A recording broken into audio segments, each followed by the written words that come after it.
Hello everyone. In this video we will study about the process of modernization.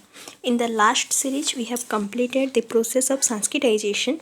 In this series we will start about the modernization. So first of all we will know something introduction, or we can say basic knowledge about modernization.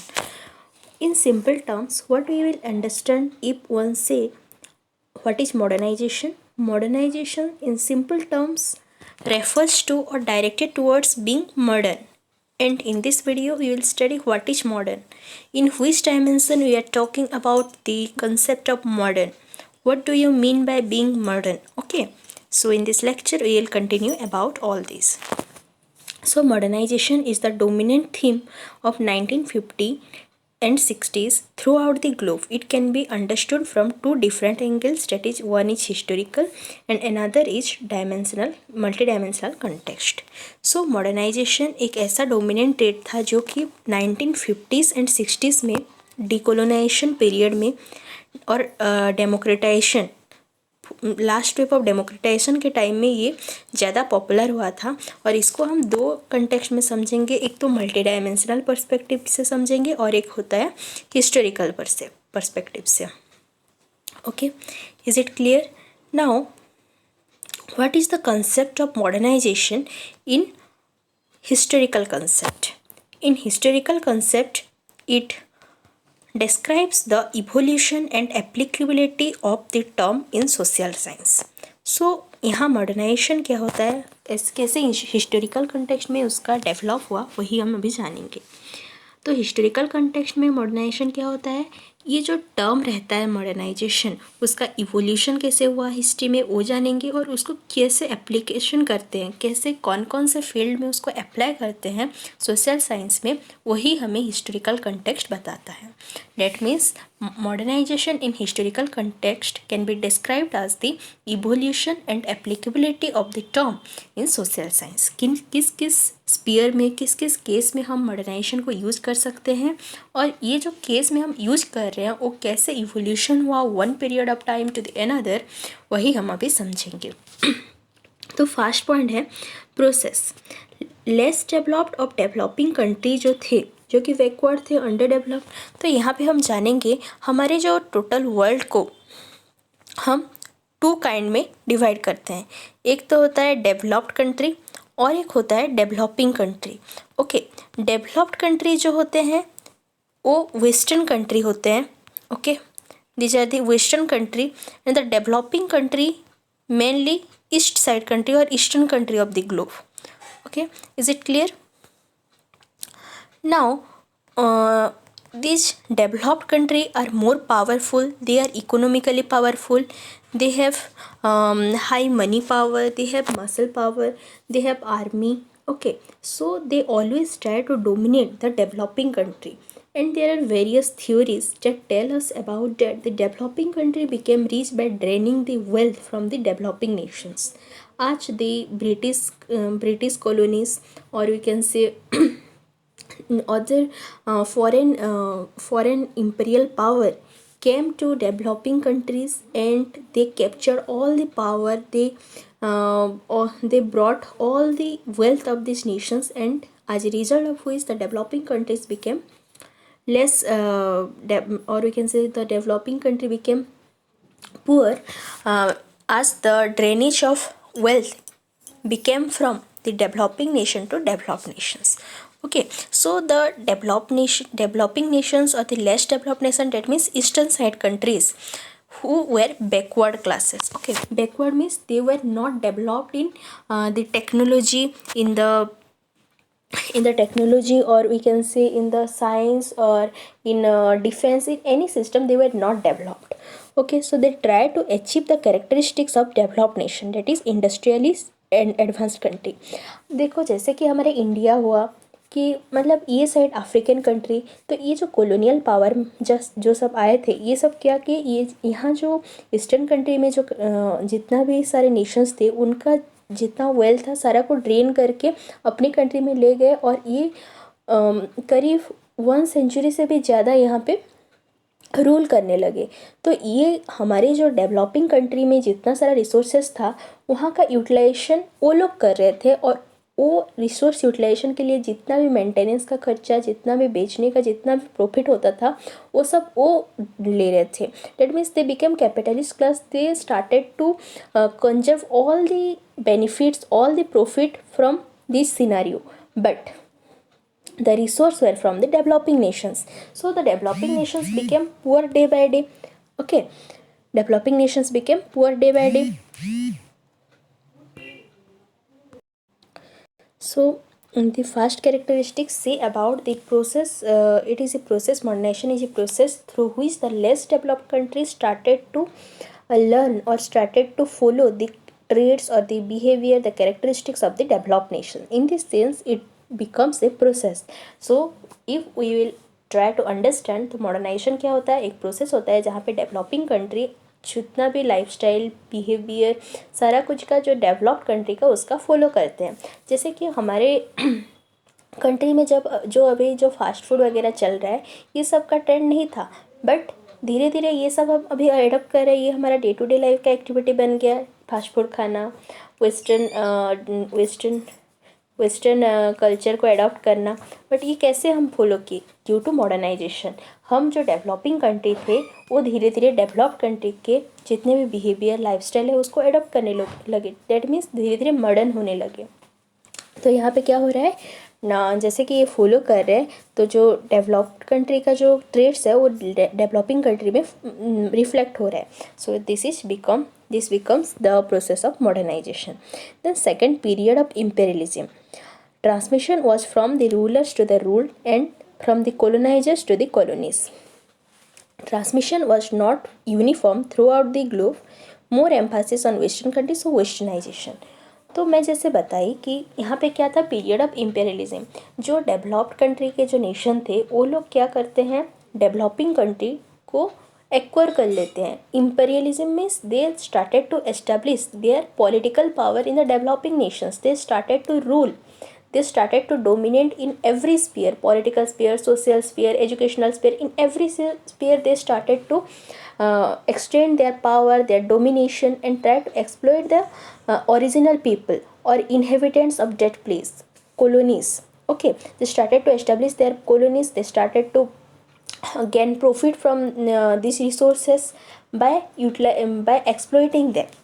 So the transmission was from rulers to the ruled and the जो ruled class थे, ऐसा नहीं कि सारा कुछ exploit किए थे, जैसे कि रेलवे सिस्टम, रेलवे का सिस्टम, देन जो मतलब लेटर भेजना, पोस्टल सिस्टम, ये सब जितना टाइम हुआ कुछ कुछ ऐसा चीज़ था जो इंडियन लोगों को, इंडियन एजुकेशनल सिस्टम, जो इंग्लिश सीखना, ये सब एक तो था, ये लोग एक्सप्लोइट किए थे, नो डाउट। बट ये जो एक्सप्लोइट करने के पीछे कुछ कुछ एडवांसमेंट भी हुआ था इंडियन लोगों का, जैसे कि रेलवे सिस्टम को जान पाए, पोस्टल सिस्टम को। डैट मीन्स उनके बीच कम्युनिकेशन का डेवलप हुआ। Okay, transmission was from the rulers, जो वेस्टर्न के लोग थे, टू द रूल, तो रूल लोग उनको फॉलो करने लगे। Colonizers, that means western country, to the colonies, colonies को ट्रांसमिट होने लगा। But the transmission was not uniform throughout the globe. Transmission ऐसा नहीं था कि सब जगह पे एक ही हो रहा है, इंडिया में जो हो रहा है अफ्रीकन कंट्री में हो रहा है, अफ्रीकन कंट्री में जो हो रहा है इंडिया में, ऐसा नहीं था, यूनिफॉर्म नहीं था। ओके, हेटेरोजीनियस था। So the developed country or the developing country were more following the western countries. So this process can also be called as westernization, but westernization is a part of the broader process, that is modernization. That third point, after World War II, dramatic change in the political map in the globe, decolonization of nation, emergence of separate independent entity. तो after world war to क्या होता है, dramatic change in the political map of the globe होता है। That means बहुत सारे country अभी independent gain करते हैं और यहाँ पे डिकोलोनाइजेशन होता है। डिकोलोनाइजेशन का वेव यहाँ पे स्टार्टिंग होता है, जैसे कि इंडिया हो गया, बहुत सारे कंट्री, बांग्लादेश यहाँ फॉर्मेशन होता है, तो बहुत सारे कंट्री, अफ्रीकन कंट्री, यहाँ सब रिलीज होते हैं। तो यहाँ पे डिकोलोनाइजेशन जितना टाइम होता है तो जो कंट्री कॉलोनी सब कॉलोनियल पावर के अंडर में थे, उनके रूल में थे, अभी जितना टाइम इमर्ज करते हैं उनका एक सेपरेट एंड इंडिपेंडेंट आइडेंटिटी बनता है। वो लोग अपना खुद गवर्नमेंट बनाते हैं, अपना खुद कंट्री को कंट्रोल करते हैं, रूल करते हैं। तो यहाँ पे क्या होता है, जैसे कि ये लोग तो सेंचुरी भर आके यहाँ पे रूल किया है ना, और बस एक्सप्लॉयटेशन के ऊपर एक्सप्लॉयटेशन किया है। मतलब देखते हैं डेवलपमेंट हुआ है but not in the true sense. वो लोग अपने प्रॉफिट के लिए जो कर रहे थे उसके सेंस में इनको डेवलप हुआ है, बट इंटेंशनली इनके डेवलपमेंट नहीं हुआ है। इट मीन्स यहाँ पे बहुत सारा पॉवर्टी है, इलिटरेसी है, बहुत सारा प्रॉब्लम्स डेवलपिंग नेशंस में हैं। सो जितना टाइम इन लोगों का डिकोलोनाइजेशन हुआ, डेट मीन्स ये लोग जितना time independent and separate Nations के रूप में ये लोग जितना टाइम इमर्ज किए, तो उनका गवर्नमेंट जितना टाइम फॉर्मेशन हुआ, उनका फोकस कहाँ था? Focus and rapid change and massive economic and scientific development and research studies. So ये डेवलपिंग कंट्री सब क्या चाहते हैं? अभी वो लोग चाहते हैं कि उनका भी रैपिड डेवलपमेंट हो, मासिव डेवलपमेंट हो in the sphere of society, in the sphere of economy, in the sphere of science, technology, defence, in any sphere, in every sphere they wanted to become equal position in with the developed countries. So they focus on rapid change and massive economic, scientific development and research studies, and western scholars joined their hands to study the hurdles to the development process of desired changes. तो इतना time क्या होता है, जो western scholar रहते हैं, क्योंकि ये वेस्टर्न लोग जो डेवलप्ड कंट्री जो कॉलोनाइजर्स थे, वो लोग कॉलोनीज़ को ऑक्युपाइड किए थे, तो ये लोग का भी क्या चाहिए? कॉलोनी वाले को, और we can say that developing country को, उनको डेवलपमेंट चाहिए। डेवलपमेंट चाहने के लिए ऐसे तो नहीं हो जाएगा कि चाहने से हो जाएगा, उसके लिए एक रोड मैप चाहिए। रोड मैप को दिखाने के लिए अभी क्या आते हैं? वेस्टर्न स्कॉलर लोग आते हैं, और वेस्टर्न स्कॉलर लोग क्या बोलते हैं? ये करने से ऐसे होगा, वो करने से ऐसे होगा बोल के वो लोग अभी उनको रोड डायरेक्शन कर देते हैं, ठीक है, रोड शो कराते हैं। वो बताते हैं कुछ कुछ मतलब हर्डल्स क्या हो रहा है, जो हमारा डिज़ायर्ड चेंजेस है उसके लिए क्यों मतलब डेवलपमेंट नहीं हो पा रहा है, ये सब अपना आर्ग्यूमेंट देते हैं। एंड ये जो आर्ग्यूमेंट को ही अब ये लोग क्या बोल रहे हैं? Modernisation. Okay, is it clear? Then modernization can also be understood in multidimensional sphere.